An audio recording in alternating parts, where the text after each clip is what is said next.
Hello, my friends. We're going to continue our talks on A Course in Miracles.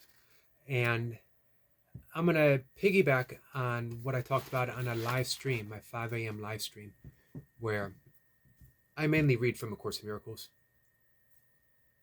not exclusively. We just came off of 81 days of the Tao Te Ching. Before that, we read the 18 chapters of the Bhagavad Gita. But lately, I've been very much inspired to read from A Course in Miracles and to share where I am, the meaningful things that are coming to me through the days, each morning, however the case may be. And today, speaking of mornings, is a wonderful morning prayer. It doesn't have to be just a morning prayer. You can say it any time of the day, of course, but it's a great way to start your day.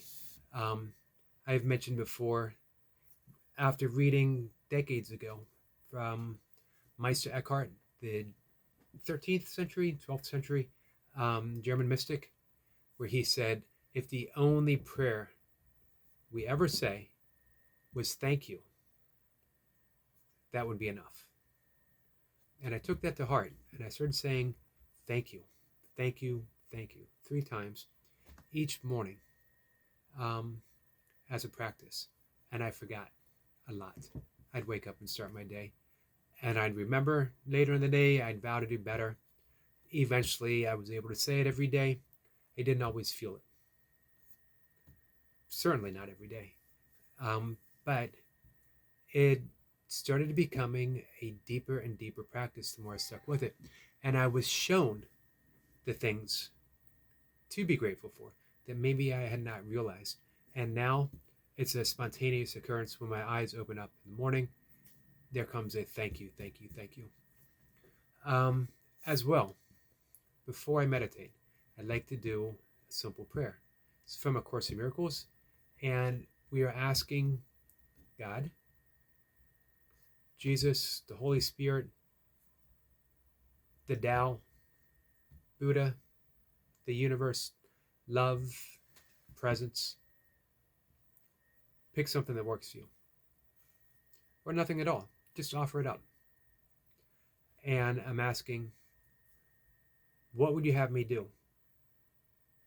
Where would you have me go? What would you have me say? And to whom? It's important questions.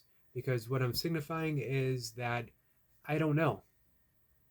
I don't want to be led by my ego always. I don't want to chase or run away from things. I don't want to chase after my attachments. I don't want to run away from my aversions. I don't want to continuously project fear into the world, which is causing my perception of a fear-based world. So I'm turning it over. I like the thought of turning it over to the Holy Spirit. I've always loved that term, Holy Spirit, because it was all inclusive. I know it has Christian connotations. To me, it always had very strong Native American connotations to it. The Great Spirit, the Holy Spirit. And I love that term, holy. So in A Course in Miracles, the Holy Spirit is a in-between connection to God. A voice that is easier for us to understand, easier for us to communicate to. Not so all-encompassing. As the concept of God, it brings everything near. So we can say in the morning, I don't know. I made a mess of things yesterday. I followed the lead of my ego, grasping at things, chasing things, running away from things. I closed my heart when I should have opened it. I don't know what to do. I simply don't know what to do, and I certainly don't know what to say. With this prayer, we ask for help. What would you have me do? Where would you have me go? What would you have me say, and to whom? Give me the words. Give me the direction. Simple. And it works.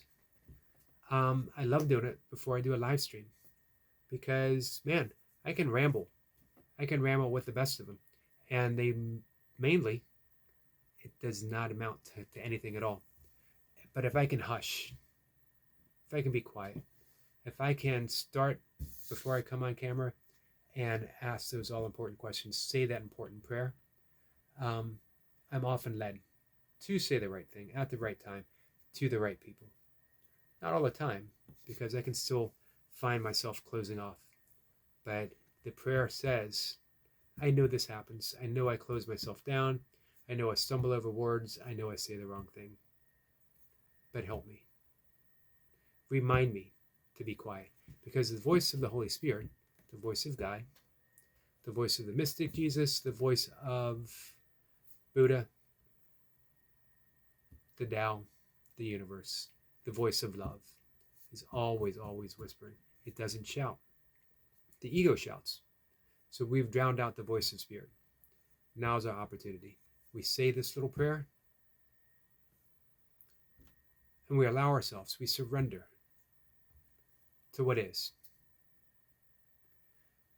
I love that thought of surrender. I love thinking in the terms of the Tao Te Ching and the Bhagavad Gita, that there is no door, yet everything gets done. I'm tired of being the doer. I'm tired of assuming that I am the doer. And then looking at the mess that I create and shaking my head and thinking, if I only knew better. Guess what? I do know better. I just don't listen. My heart knows better. Carlos Castaneda was told by Don Juan to always ask your heart, does this path have heart? And listen, because the heart will reveal the answer. If it does, you follow it. If it doesn't, you forsake it. You find the path that does have heart. When I did my meditation teaching certification instructor's course, one of the instructions, one of the things that we talked about, and it's taken from Deepak Chopra's 7 Spiritual Laws of Success, is asking a question and literally listening to the wisdom of the heart. This isn't the heart chakra. It's not an energy system. It's not part of an energy system. This is the heart center, the heart wisdom, which is our connection. Some say you can actually see, well, not some say that it is another intelligence, a greater intelligence of the body. However, you can literally see the energy of the heart center. And I think it's infrared. Could be mistaken about the type of light, but it can be seen. It has been seen, and it's being studied.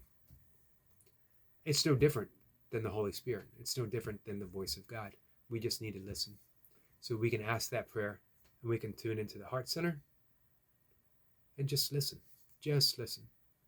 I love to ask that prayer, again, before any type of situation where I'm going to be involved with other people, bigger situations, bigger events, live streams, just doing a simple, easy video, asking for the right words. And then, before I go into the situation or I meet with people, I love doing the Om Shanti, Shanti, Shanti salutation. Om, divine sound of the universe, living energy of the universe, and Shanti, meaning peace. Om, the energy of the universe, bringing peace, peace, peace. That's it, my friends.